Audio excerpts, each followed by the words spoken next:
Tonight, a story from the absolute brink. Right now, in the deserts of Abu Dhabi, a high-stakes negotiation is supposed to be ending Europe's deadliest conflict in generations. But, just as the diplomats were getting ready to talk peace, one side unleashed a literal storm of fire.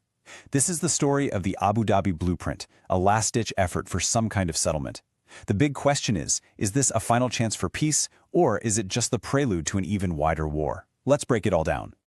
So to really get what's happening here, you have to wrap your head around this brutal contradiction at its heart, launching a massive military assault on the very eve of peace talks. Now look, it's a classic ruthless strategy, negotiating from a position of strength, but the sheer scale of this attack, well, that was meant to send a message that was impossible to ignore. So, picture this. The date is February 3rd, 2026. Delegations are in Abu Dhabi, they're finalizing their notes. The entire world is watching, kind of holding its breath, hoping for some fragile breakthrough. But back in the frozen landscapes of eastern Ukraine, under the cover of darkness, the skies are about to just ignite. President Zelensky's words, just hours later, cut right through all the diplomatic chatter. He's basically saying this wasn't just some tactical move on a chessboard. He called it preemptive terror, a calculated act designed, in his view, for one reason and one reason only: to completely sabotage the talks before a single word could even be spoken. And the scale of this attack was just immense. We're talking over 300 munitions, a terrifying mix of drones, cruise missiles, and even advanced hypersonics raining down all across the country. It was the single largest, most coordinated strike of the entire year, a brutal, overwhelming show of force. And this is where it gets really brutal. The immediate, calculated human cost. As temperatures plummeted to 15 degrees below 0 Celsius, the strikes hit the energy grid, crippling it. And just like that, over 200,000 civilians were left with no power, no heat, in the dead of a bitter winter. This wasn't just a military tactic. It was aimed squarely at breaking the will of a nation. Which brings us to the crucial question at the center of all of this. Why? Why unleash this overwhelming display of force at the exact moment diplomacy was supposed to finally take center stage? To understand the answer and the insane pressure both sides are under, we've got to look at how we even got here. You see, this moment didn't just happen in a vacuum. Nope. It's the culmination of 3 long, brutal, grinding years of war and a dramatic political shift happening thousands of miles away that, frankly, forced both Kiev and Moscow, very reluctantly, to the negotiating table. So the path here, it starts back in February 2022 with the full-scale invasion. What came next was 3 years of just devastating trench warfare, with casualties on both sides climbing past a staggering 1.5 million. But then, the real game-changer arrived in late 2024. A new U.S. administration makes a major policy shift, halting the surge of military aid and putting immense pressure on everyone to find a negotiated way out. And that political earthquake, that leads directly to these first tense U.S.-mediated talks in January 2026, setting the stage for this whole high-stakes moment.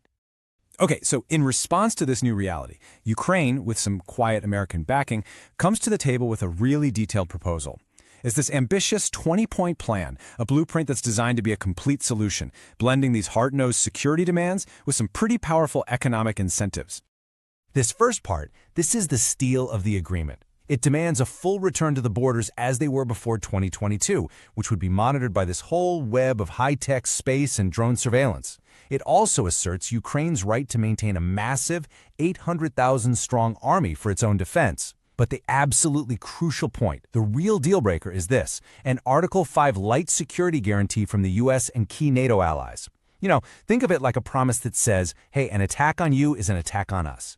It's that ironclad deterrent that Ukraine believes is the only thing that can prevent another invasion down the road.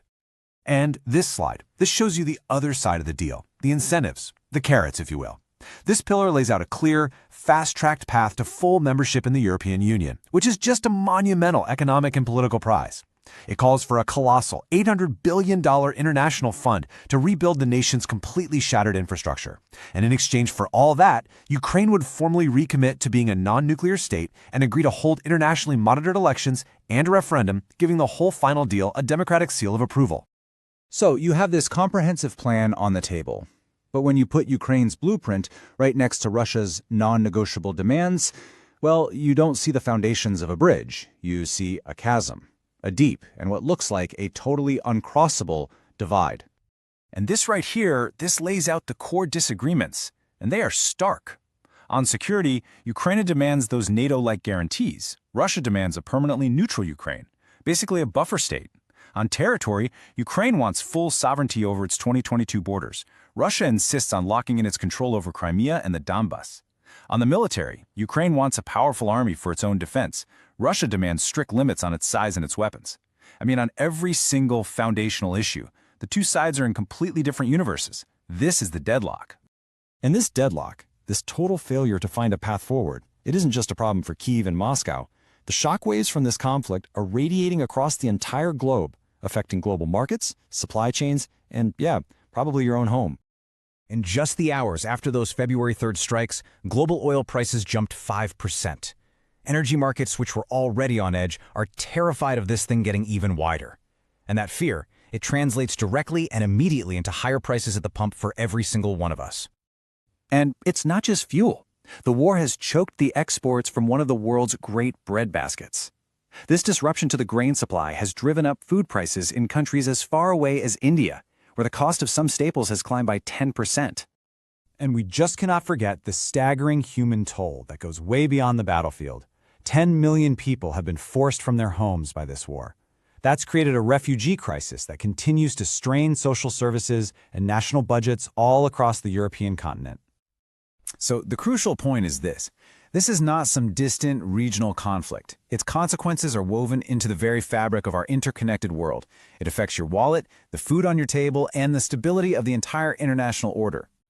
So with the stakes this high for everyone, and the negotiating positions so incredibly far apart, what happens next? Well, experts are seeing 3 potential paths forward, and believe me, none of them are guaranteed. This chart lays out the pretty grim probabilities calculated by geopolitical analysts. They see only about a 20% chance of a real, lasting peace deal actually being signed. The most likely outcome, sitting at 50%, is a grinding, long-term stalemate. And, chillingly, they assess a 30% chance of a major escalation into all-out war. So let's just quickly define what these futures look like. The best-case peace scenario sees a framework signed, the guns go silent, and Ukraine's path to reconstruction can actually begin. The most probable stalemate scenario, though, means talks collapse, leading to a frozen but still deadly conflict, a war of attrition with constant missile strikes and endless pleas for aid. But the war scenario, that's the nightmare. That's where Russia attempts to seize the entire Donbas by force, which triggers a massive Ukrainian response, and the risk of a direct conflict between nuclear-armed powers becomes terrifyingly real. And so, we're left right here, with this one question hanging over all of us. The blueprint for peace is sitting on the table, but the missiles are ready to fly. The choice is between a difficult, painful compromise and a catastrophic escalation. The world is holding its breath, waiting to see if Abu Dhabi will be remembered as the city where peace finally had a chance, or if it's the place where a much, much larger fire was lit.